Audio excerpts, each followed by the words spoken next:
ಆವೃತವಲ್ಲದ ಮತ್ತು ಆವೃತ ಆಕೃತಿಗಳ ಅಧ್ಯಯನದ ಮೇಲೆ ಕೆಲವು ಸಾಮಾನ್ಯ ತಪ್ಪು ಪರಿಕಲ್ಪನೆಗಳು ಇವೆ. ಅವುಗಳನ್ನು ಈ ಕೆಳಗೆ ಸರಿಪಡಿಸಿ ನೀಡಲಾಗಿದೆ. ತಪ್ಪು ಕಲ್ಪನೆ: 1. ಎಲ್ಲ ರೇಖಾಚಿತ್ರಗಳು ಒಂದು ಆವೃತವಲ್ಲದ ಅಥವಾ ಆವೃತ ಆಕೃತಿಗಳಾಗಿರಬೇಕು. ಸರಿಪಡಿಸುವಿಕೆ: ರೇಖಾಚಿತ್ರವು ಆವೃತವಲ್ಲದ ಅಥವಾ ಆವೃತ ಆಕೃತಿಯಾಗಿರಬಹುದು ಅಥವಾ ಈ ಎರಡೂ ಗುಣಲಕ್ಷಣಗಳನ್ನು ಹೊಂದಿರದ ಸಂಕೀರ್ಣ ವಿನ್ಯಾಸವಾಗಿರಬಹುದು. ಅಂದರೆ ಸರಳವಲ್ಲದ ರೇಖಾಕೃತಿ ಆಗಿರಬಹುದು.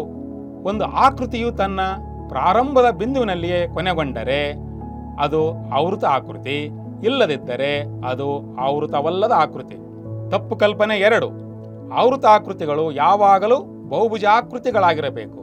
ಅಂದರೆ ನೇರ ರೇಖೆಗಳಿಂದ ಮಾಡಲ್ಪಟ್ಟಿರಬೇಕು. ಸರಿಪಡಿಸುವಿಕೆ: ಆವೃತ ಆಕೃತಿಯು ನೇರ ರೇಖೆಗಳಿಂದ ಮಾಡಲ್ಪಟ್ಟಿರಬೇಕು. ವಕ್ರರೇಖೆಗಳಿಂದ ಅಥವಾ ನೇರ ಮತ್ತು ವಕ್ರರೇಖೆಗಳ ಸಂಯೋಜನೆಯಿಂದ ಮಾಡಲ್ಪಟ್ಟಿರಬಹುದು. ಮುಖ್ಯವಾಗಿ ಅದು ಪ್ರಾರಂಭದ ಬಿಂದುವಿನಲ್ಲಿಯೇ ಕೊನೆಗೊಳ್ಳಬೇಕು. ತಪ್ಪು ಕಲ್ಪನೆ 3. ಆವೃತವಲ್ಲದ ಆಕೃತಿಗಳು ಎಂದಿಗೂ ವಿಸ್ತೀರ್ಣವನ್ನು ಹೊಂದಿರುವುದಿಲ್ಲ.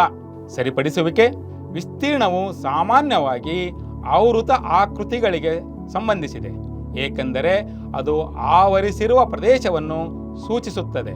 ಆದಾಗ್ಯೂ ಕೆಲವು ಸಂದರ್ಭಗಳಲ್ಲಿ ಒಂದು ನಿರ್ದಿಷ್ಟ ಉದ್ದದ ರೇಖೆಯಿಂದ ಆವೃತವಾದ ಪ್ರದೇಶವನ್ನು ಪರಿಗಣಿಸಬಹುದು. ಆದರೆ ವಿಸ್ತೀರ್ಣ ಎಂಬ ಪದವನ್ನು ಹೆಚ್ಚಾಗಿ ಆವೃತ ಆಕೃತಿಗಳಿಗೆ ಬಳಸಲಾಗುತ್ತದೆ. ಆವೃತವಲ್ಲದ ಆಕೃತಿಗಳಿಗೆ ಉದ್ದ ಅಥವಾ ಪರದಿಯಂತಹ ಅಳತೆಗಳು ಹೆಚ್ಚು ಸೂಕ್ತವಾಗಿವೆ. ತಪ್ಪು ಕಲ್ಪನೆ 4. ಆವೃತ ಆಕೃತಿಗಳು ಯಾವಾಗಲೂ ಒಂದು ಒಳಭಾಗವನ್ನು ಮತ್ತು ಒಂದು ಹೊರಭಾಗವನ್ನು ಹೊಂದಿರುತ್ತದೆ. ಸರಿಪಡಿಸುವಿಕೆ: ಸರಳವಾದ ಆವೃತ ಆಕೃತಿಗಳು ಒಂದು ಒಳಭಾಗ ಮತ್ತು ಒಂದು ಹೊರಭಾಗವನ್ನು ಹೊಂದಿರುತ್ತದೆ. ಆದಾಗ್ಯೂ ಸ್ವಯಂ ಛೇದಿಸುವ ಆವೃತ ಆಕೃತಿಗಳು, ಉದಾಹರಣೆಗೆ 8, ಒಂದಕ್ಕಿಂತ ಹೆಚ್ಚು ಒಳ ಪ್ರದೇಶಗಳನ್ನು ಹೊಂದಿರಬಹುದು. ತಪ್ಪು ಕಲ್ಪನೆ 5. ಆವೃತವಲ್ಲದ ಆಕೃತಿಗಳು ಯಾವಾಗಲೂ 2 ತುದಿ ಬಿಂದುಗಳನ್ನು ಹೊಂದಿರುತ್ತದೆ. ಸರಿಪಡಿಸುವಿಕೆ: ಸರಳವಾದ ಆವೃತವಲ್ಲದ ಆಕೃತಿಗಳು 2 ತುದಿ ಬಿಂದುಗಳನ್ನು ಹೊಂದಿರುತ್ತವೆ, ಪ್ರಾರಂಭ ಮತ್ತು ಅಂತ್ಯ.